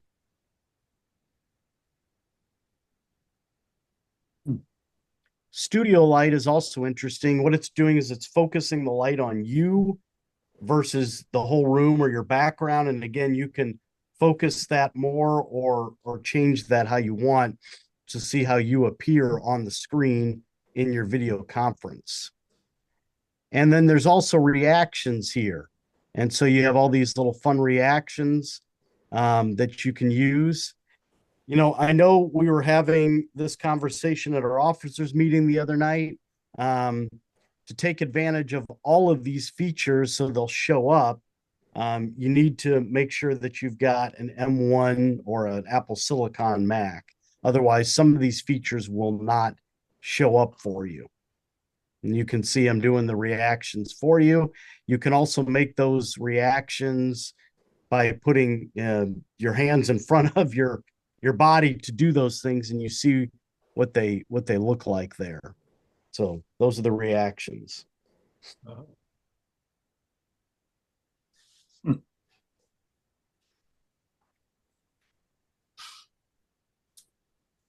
Also, there's voice isolation that you can click. You have to do this while you're on the call. It's the same principle as what's on your phone, that you have to be on a phone call to click voice isolation. But when you do this, it will help to eliminate all the background noise, and it'll help that people will only hear you and not any noises that might be going on in the background. So those are the different tools. And again, you can see up top here, if you notice, it's showing up as a little purple icon with a white outline of a person and a little screen there. So you might see it as a purple icon. You might see it as a green icon. So you can look for either one. Okay, add website apps to docs. So while support for web apps started last year, you can now actually take a website and add it straight to your dock, and it'll become a fully functioning web app. It's pretty cool.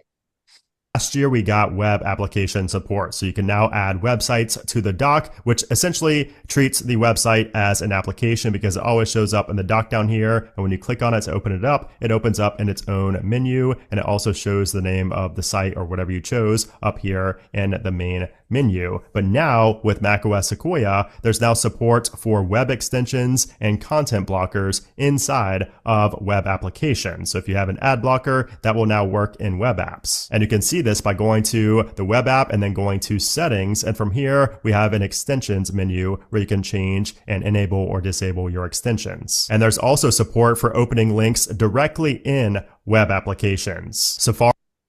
So if you create one of these little web apps, you can add it straight to your dock. And now when you click on that, it'll take you to that website, and it is a fully functioning web app for you. So if there's a site you use a lot, make it into a web app and just keep it right on your dock there. And boom, you can open that. And like I said, you've got the full functionality of anything you might do in that website from your browser before. Last year, we got web applications. All right, number 9, voice memos transcription. So I don't know if any of you have actually ever used the voice memos app in Mac OS. But now you can open a voice recording and make a transcription of the record. It'll make a transcription of the recording for you. And so that's how you do this. I thought about doing this live, but it takes a little while. So I kind of created this little thing for you. So I just click on a video of somebody talking. This was a seminar. I was listening to somebody talking, and it's in the voice memos app. You can see up there, you click on that little button up there, and now you've got the transcription of the person that's talking. Let me just say this, that does not happen instantaneously. I did this off camera to show you guys, so it was ready to go. It took a little while to get that functioning. And you'll notice if I go click on the text, it'll move me ahead. Or if I click on the audio bar down there, it moves me ahead in the text so that I am wherever I clicked on. And so you can see there's a little bold word here. And that's where I was in there. So the text and the audio are matching up. You can move in either one. But just as a fair warning, depending on how big that audio file is, it can take a little while to get that ready before you're able to see the transcript. Like I said, it's not going to happen instantaneously for you. Glenn, how accurate have you found the transcriptions to be? Pretty good. There are a few things I think. Let's see if I can. I thought I saw a few little things in here. If I can find it, let me pause this. I don't remember now, but I noticed a few little errors, John, but it wasn't bad, really. It did a pretty good job. Glenn, how long is that delay? Is it in seconds or minutes? Depends on how big your file is. Okay. if you've got a seminar, somebody's talking for a couple hours, it's going to take a little time to pop that up. Like that one there was like a 50-minute presentation. I was listening to somebody, and I think it took that a couple minutes to get all that ready, if I recall. All right, so About Sequoia, transcription, the last topic that we're on, is there anything that could do, like if you have two speakers and it would say speaker one, it said whatever, speaker two, whatever, speaker one, or something like that? I can't answer that because I haven't tried it with multiple speakers. My guess is probably not, but I would urge you to, give it a try and see what happens. I've only tried it with one speaker. All right, so presenter preview lets you see what you'll share during video conferencing before you start a screen sharing session. And so it's going to give you more control over what you're sharing that others can see, and you have the ability to limit the sharing to one specific window. When you use presenter preview, you can hover over a window and highlight it and see what others will see when you share it. When you start screen sharing, you can see which app windows you're sharing and add or remove windows. So here's how you do this. First of all, open FaceTime, Zoom, or any other video conferencing app you want. Start a video session or join in when you're invited to.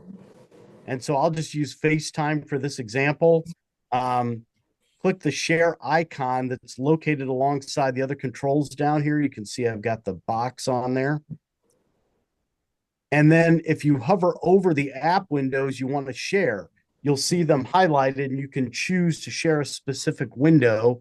And it's just this little control here, the little purple one that says share this window. Or below it, it says share all Microsoft PowerPoint windows. So I can choose what I want to share or what I don't want to share. And if you want to choose from open windows to share, go to the upper right of your screen and click on show all windows there. And then it'll just show all your windows. And once you show all windows, you will then see the screen with your windows. Pick the window or windows you want to share.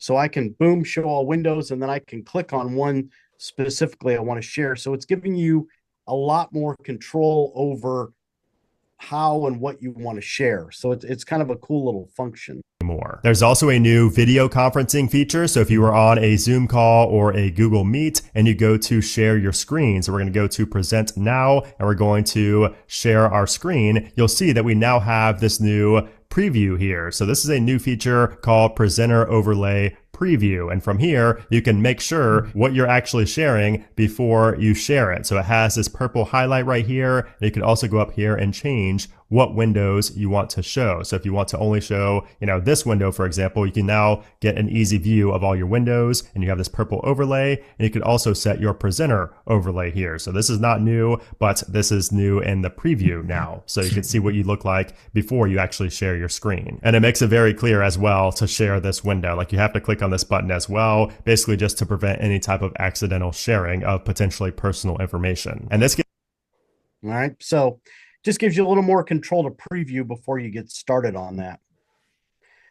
All right, number 11, iCloud system settings. The recent change to system settings on the Mac, I think it caused a lot of headaches. There was a lot of grumbling about it when it came out because Apple is constantly switching things where they are. It's hard to figure out where stuff is. I find myself all the time just going to settings and just doing a search for the thing I want rather than trying to figure it out.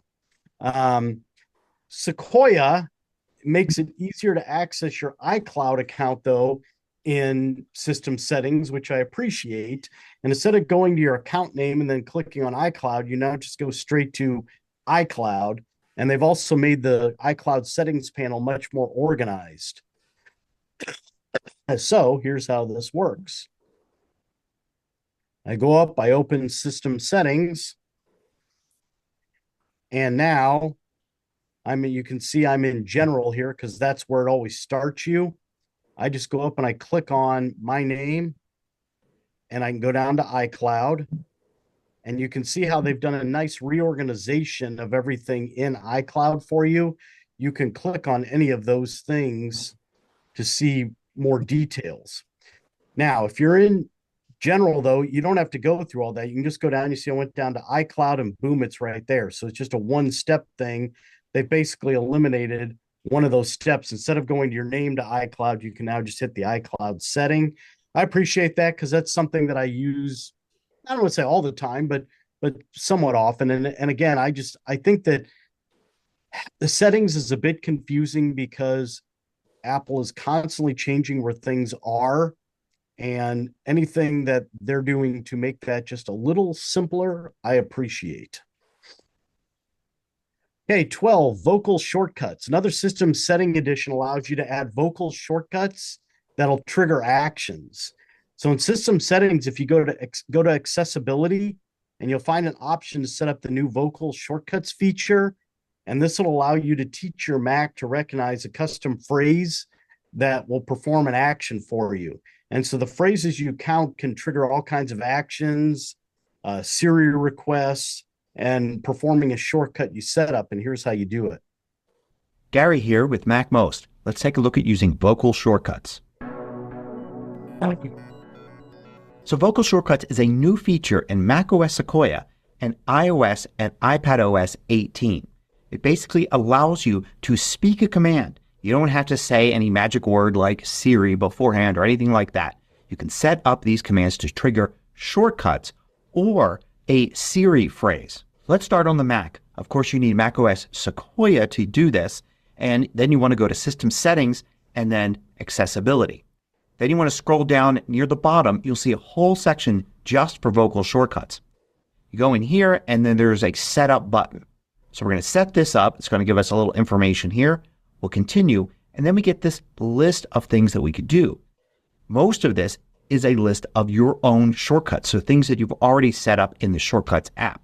You'll see one other item at the top here. We'll get to that in a minute. But let's choose one of these. I've got a shortcut called Add to Note. In the Shortcuts app, it's right here. And what it basically does is it gets the clipboard. It gets the text from the clipboard, since the clipboard can contain things like rich text and other things. And then it's going to append that text to a note I've created called Quick Add from Clipboard. Here's that note. You can see it's empty right now. We'll move it off to the side. Now I'm going to use this as the action for the vocal shortcut and click Continue. Now I want to enter the command. So I just need to type what it is I'm going to say. So I'm just going to say add this to notes. And then I'm going to continue. And when I do, it's going to ask me to say this exact phrase 3 times. And then it's going to use that to recognize when I say the phrase. Add this to notes. Add this to notes. Add this to notes. So it didn't have any problem with that, and it says action is ready. I'll continue. It gives you this screen here where you can continue or cancel with this. And you could see it listed here. You can click on the I button there, and that's how you would delete it. And now it's ready to go. I don't need to have system settings open or anything. I now can go to some other place. Let's go to a web page and let's copy some text here. So I'm going to copy this sentence, and then after I do that, I will try this out. Add this to notes. You can see you got that indication there that it recognized the vocal shortcut, and then it did it. It did what the shortcut was. It's really no different than triggering the shortcut from here, but the idea is you can do it completely hands-free. This is useful if you have trouble using the mouse or keyboard, but it could also be useful as just a great way to trigger shortcuts without having to go up here or remember the keyboard shortcut you're set or something like that. By the way, if you find these videos valuable, consider joining the more than 2,000 others that support MacMost at Patreon. You get exclusive content, course discounts, and more. Read about it right here. Let's add another one. So I'm going to go through the steps again, and this time I'm going to choose Grab the Screen. So in Shortcuts, it's going to take a full screen screenshot, and you can see here under Show More, I've got it just for the main display. Then it's going to save the screenshot to the folder called Screenshots. And then if I look under Show More, it's going to create a subpath with the word screenshot and a space, and then the current date. And you can customize the date format here. And I've done so to make it look kind of similar to how the native screenshot functionality saves files. But I could choose something else, which is one of the things that makes this useful. Notice also I put a wait 3 seconds at the beginning of this shortcut. So let's set this up. I've got grab the screen, continue, And I'm going to use the same phrase, grab the screen. And then I'm going to say it 3 times. Grab the screen, grab the screen, grab the screen. Okay, so I should have that one here now as well. I'm going to bring up the Finder, and here's that screenshots folder that I've used, and you can see there's already one in there. Let's give this a try. Grab the screen.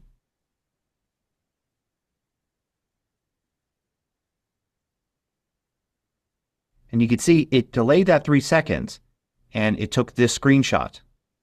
And you can see why it delayed the 3 seconds is because there's that big window open saying that the vocal shortcut was recognized. I don't want to grab that, so I had to wait 3 seconds. I probably could have done 2 seconds and it would have worked just as well. One thing about this is you definitely need to pause before you start the phrase. If you add it on to the end of something, it doesn't seem to recognize it. Like if right now I say, grab the screen, it doesn't do it. But if I pause, grab the screen, then it will work. Now, when you go to add an action here, you get your list of shortcuts here, but also you get other things as well. At the bottom, you get accessibility, and there are a whole bunch of different accessibility actions that you could add. So for instance, you could add invert colors or turning on or off live captions or one of these other accessibility functions. So that could be useful as well. Also at the very top, you get Siri request. However, I haven't found this to work in macOS Sequoia yet. If you use it, it starts off and it asks you for a phrase. So the idea here is something that you would normally ask Siri. It could be a long phrase if you want, or it could be something short. I can just type weather. And if I press return, it doesn't seem to work on any account or Mac I try it on. So let's switch over to the iPhone. Let me just say the Siri request thing does not work yet. It will in future updates. Now, so in the iPhone, you would set a vocal shortcuts in the Settings app and then go to Accessibility and then scroll down and it's in basically the same place. Vocal shortcuts right there. You've got an on-off switch for it and you can add an action here. And notice when you do so, it's the same steps. You've got all of the shortcuts here that you can add. At the bottom, you've got some system things. So this is more than what you have on the Mac. Like for instance, you could have the flashlight turned on or off or mute or screenshot, things like that. And you've got accessibility as well. And at the top here, you've got Siri request. All the rest of this works just like it does on the Mac. So let's try Siri request, which does seem to work very well in iOS 18. If I use this, I can type a request. So let's just do something simple here. So maybe if you have friends or you do business in London, you're always asking this. So you can use this as the Siri request. And then the next thing is the phrase. And then add that in. And then you have to say it 3 times. London time, London time, London time. And now it's ready. Continue. And you can see it's added. Now we can give it a try. London time.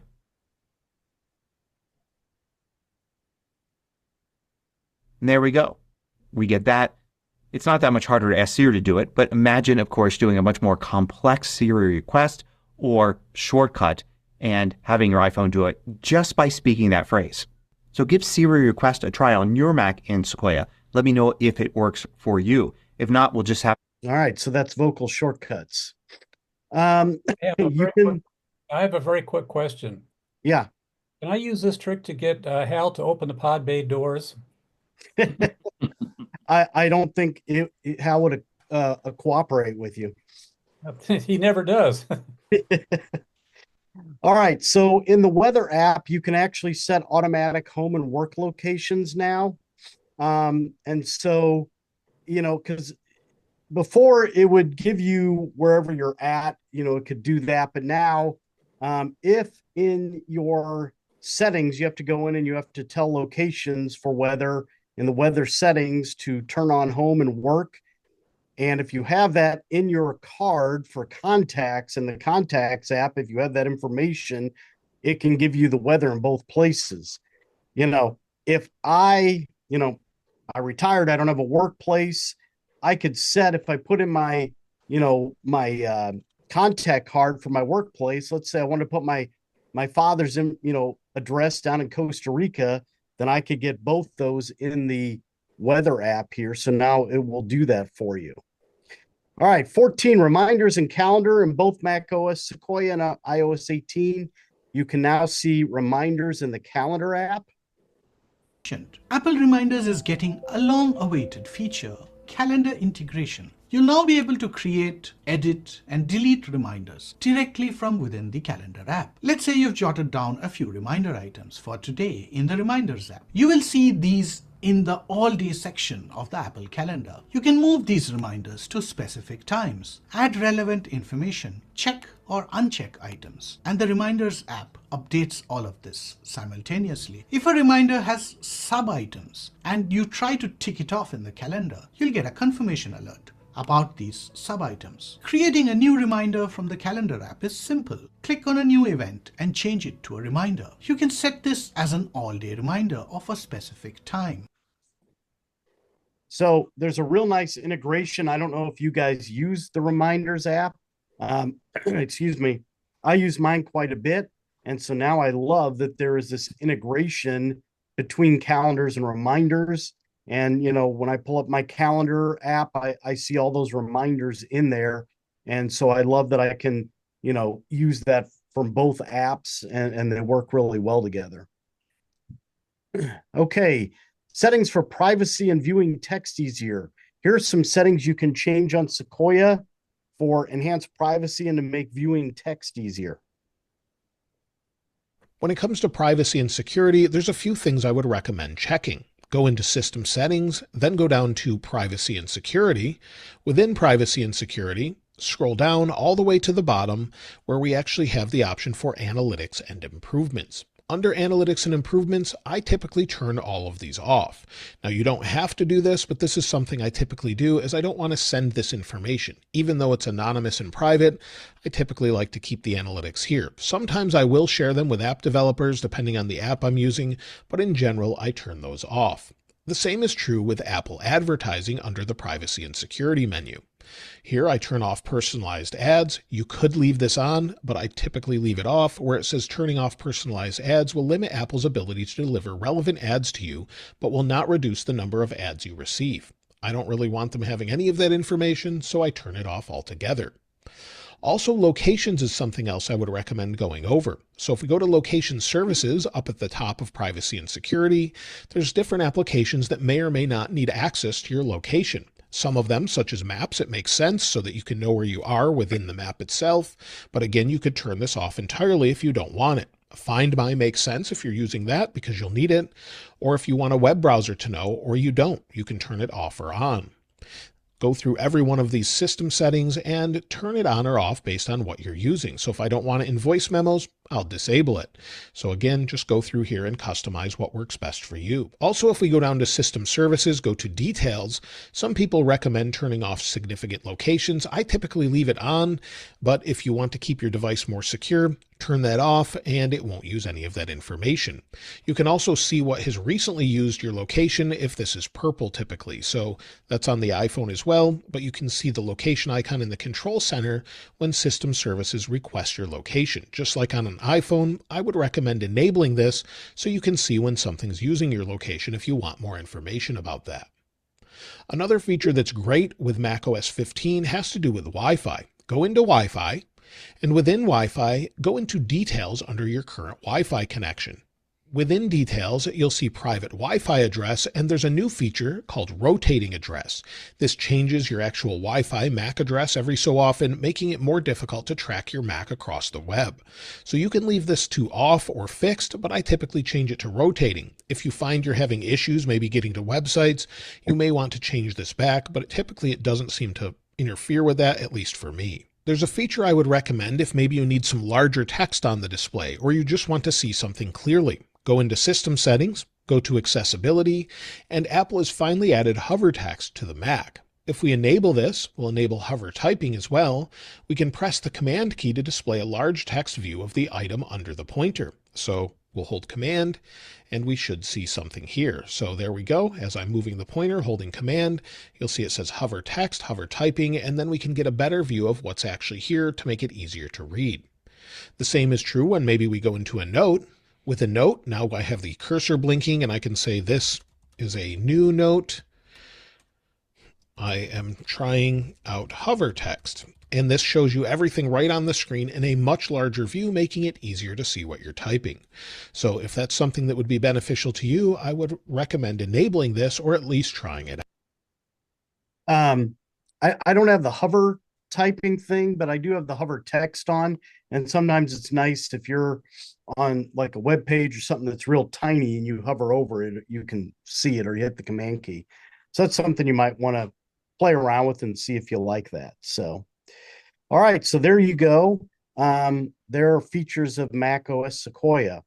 Now, Ron, I'm going to recommend, because we were a good almost 30 minutes in before we kind of got started. And I know I've got a couple other things tonight, but I'm going to say I'm going to push those off probably till January. I was going to show a video on Apple Intelligence stuff so far and also updates to Apple TV, which are both very relevant things, but I'll push those off because I know Steve has something that he has prepared, and I'll let him do that, and then I'll come back to that stuff later on. Okay, that sounds good. So hopefully, Steve, you're ready. Hopefully, I'm not catching you by surprise there. I just know we're getting along in time here. Thank you, Glenn, for what you did. Thanks. A real quick question while he's working on that, on those voice memos and transcribing. I do a lot of those voice memos on my phone and my iPad. So I presume you would, the files, I guess, could get fairly large if they're long. Would you AirPlay those to the Mac to be able to get that transcription? I'm presuming, and I have to play with this, so I'm just assuming this, but I'm assuming again it's an iCloud thing that you could, go back and forth. Would be my guess. Would be the most logical way to use that. You mean you could potentially do it from the phone or the pad? Yeah, like those, like you could see, I had a list of voice memos there. Those are things like I was at seminars that I recorded something, and so they are in my Apple Music, which I can access from my phone or my computer, and then I can pull up open in voice memos. I mean, you have to do that transcribing on the Mac itself, I presume. You should be able to. You should be able to do it in either one. I believe you could do it in voice memos on the phone as well, but Okay. I think it'd be much easier to read on a Mac screen than on your phone screen. Sure. Okay. Thank you. Sure.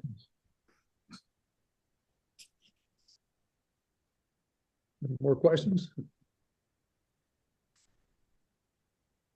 Okay, let's try this again.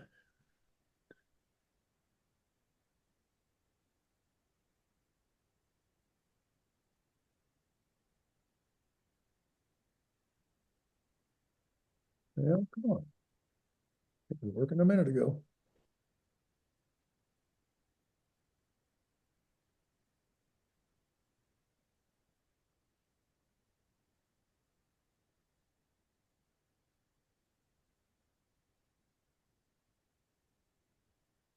You might want to quit it and try going back in. That's what I do sometimes.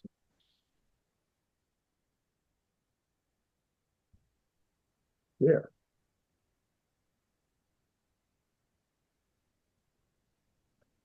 There. Not. I quit altogether. Dang.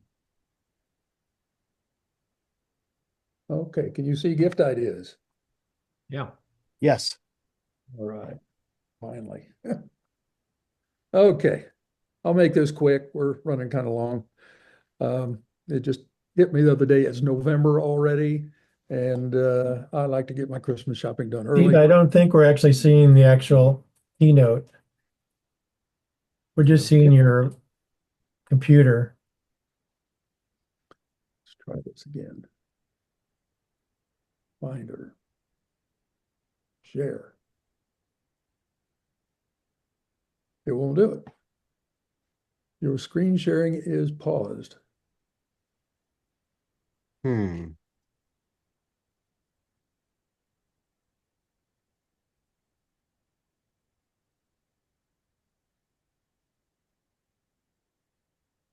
there.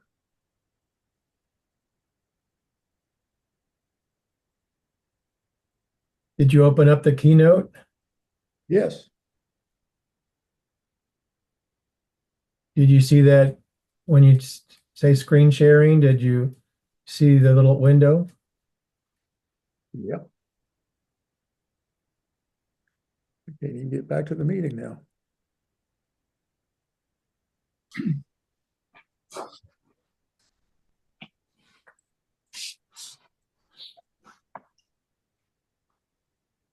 Dang.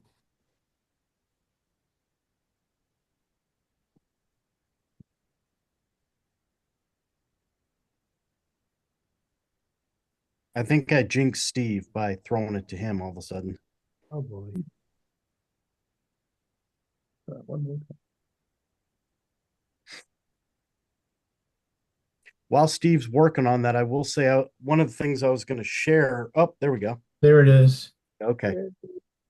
Okay. Sorry about that. And I was trying so hard to hurry. Well, I just got a few gift suggestions to help your holiday shopping. Okay. First thing I'll deal with is CarPlay. I am a big fan of CarPlay. It provides navigation, traffic reports. You can talk to it with like you would to Siri, and Siri can talk to you, read your text messages. You can request music, on and on and on. The best thing about CarPlay is that it's hands-free.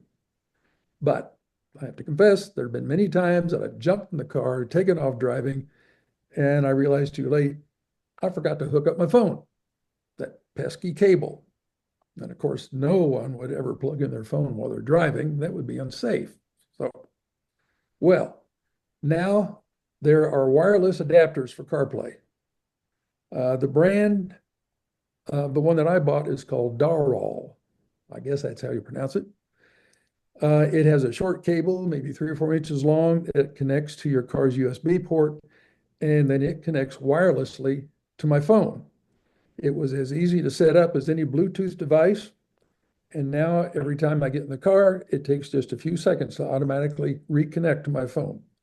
The device is small and has a bright green LED that indicates when the device is active. It also comes with a piece of double stick tape if you want to stick it to the underside of that little cubby hole where your USB port is.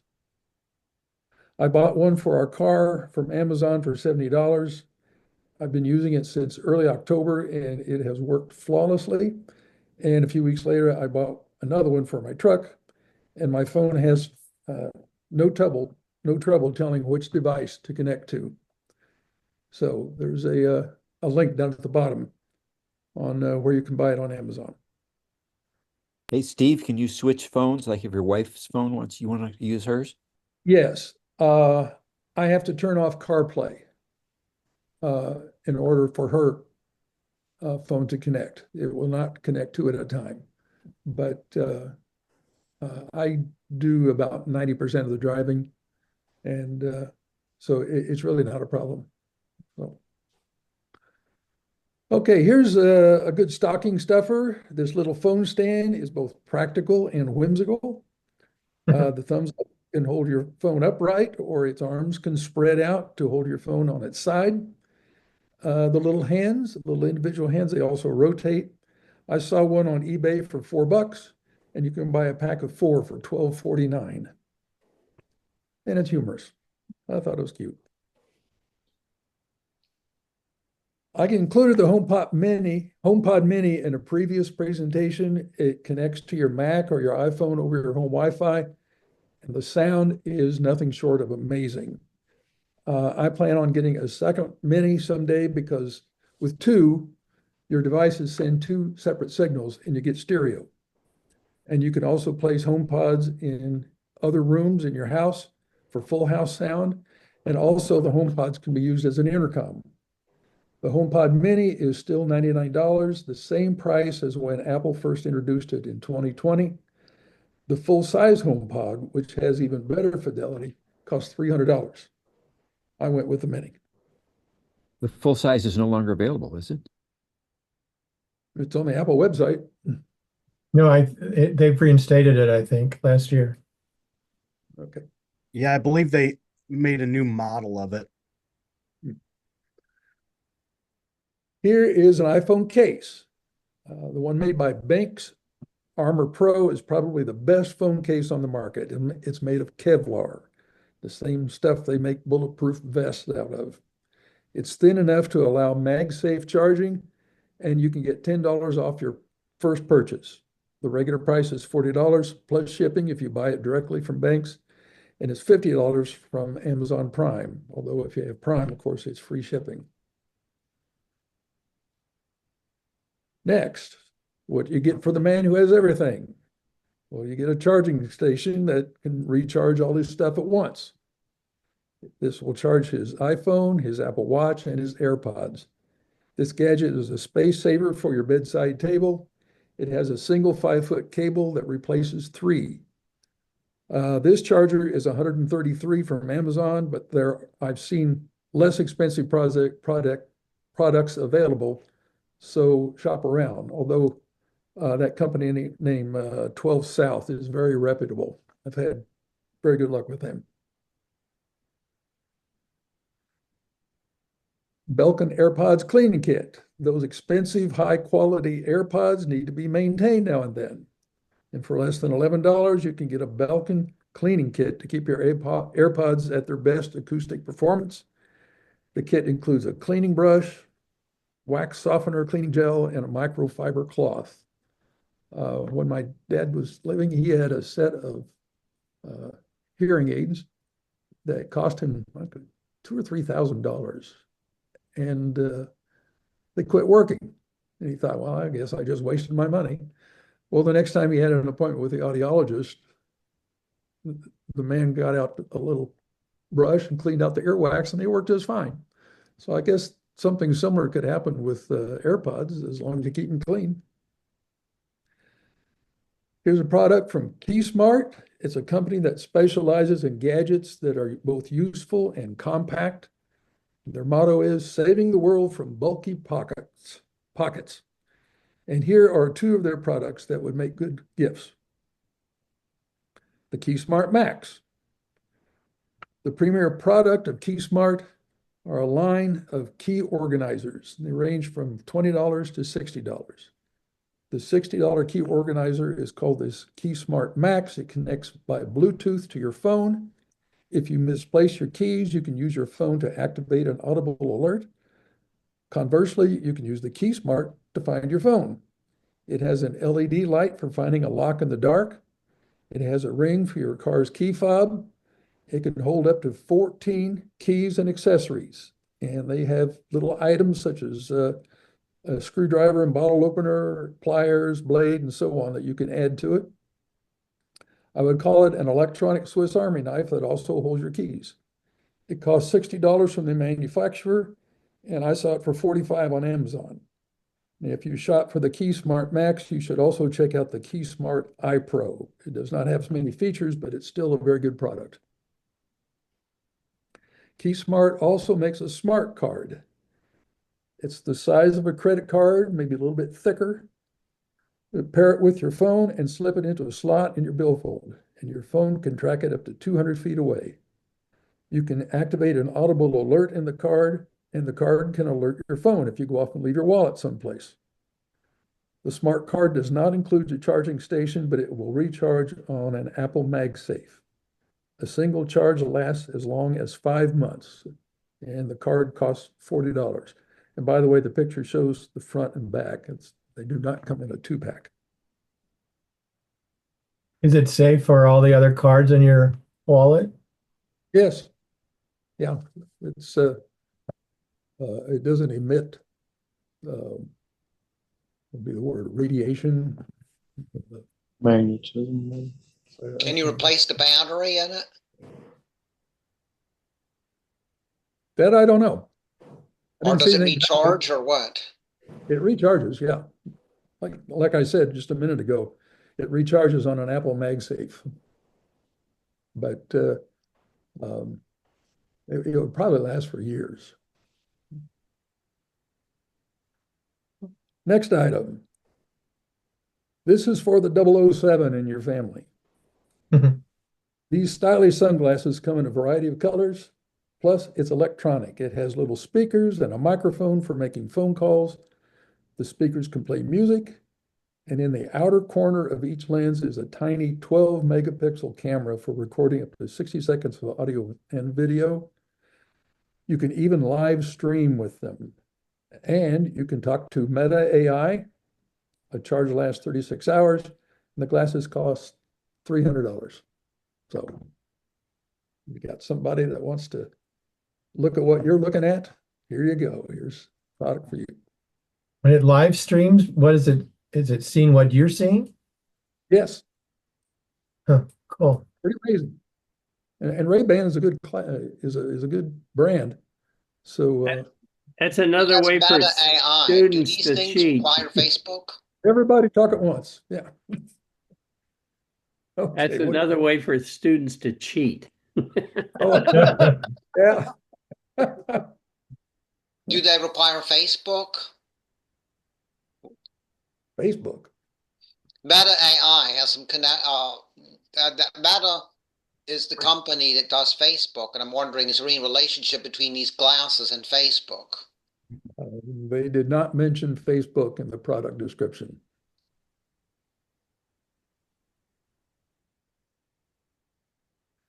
Okay, next. Tentacle. This is one of the stranger looking gadgets, but it's also quite clever. It's a device for holding your iPhone while taking pictures, and it works just about any place. The rotating clamp holds your phone securely. The legs can make a tripod, or they can be wrapped around a pole, fence rail, bicycle handlebars, or whatever. And the suction cups can attach to glass. And when you're all done, you can roll up the legs into a ball. Tentacle costs $25. If you are a photo buff, this might be worth getting. iPhone or the Phone Soap 3. It's probably the most practical gift idea on this list. Let's face it, your iPhone is a haven for germs. But after 10 minutes of exposure to the ultraviolet light inside a phone soap, your phone is sanitized and disinfected. It also works with earbuds, and the phone soap doubles as a wireless charger. It comes in 5 colors, and it costs $80 on Amazon. And that is all I have. There's some gift ideas that range from the ridiculous to the sublime. So happy holidays and have fun shopping. And there you go. Thanks, Steve. Thanks, Steve. Okay. So, Okay, I'm sorry. Ron, I was just saying, I was going to do some stuff on some of the Apple Intelligence features, and like I said, some interesting update stuff for Apple TV. And Yeah, I think we can save that swing till back to January. that stuff in January. Sounds good. Do our trivia next time. Okay. I was just going to say that next in December we're going to have Apple Trivia, which John maybe has started working on. I don't know, but we'll have Cat Mac from Austin join us in that December meeting. So yep. So I think that'll be fun with more people. Yeah, it should be interesting at least how to work it out. I would ask that Glenn, you save 70 your presentation and Steve yours, and I will put it up on the website. All right, and of course, we recorded the meeting, so that'll be there too. Well, I just wanted to say thanks to the presenters and especially Glenn each month. I'm amazed at all the information you produce, and I'm just curious, how many hours does it take to put all that together? Well, as I was telling the officers, I spend a lot of hours. I couldn't tell you exactly, but I probably spend, in one of those presentations, a good, 5-10 hours putting that stuff together. So it's a labor of love. I enjoy it. And I just, I hope that you guys, get something out of this stuff. So besides, he's retired now. He has nothing else to do. Well, I've done a little bit of that sort of thing in the past. I just know it must take a lot of time, and it's well appreciated. Well, thanks. I appreciate that. Okay, everybody. See you next meeting. All right. Take care, everyone. All right. See you Bye-bye. again. Bye. Bye. Thanks, Steve. Thanks, Glenn. Thanks, Ron. Thanks, everybody. Thank you all for coming.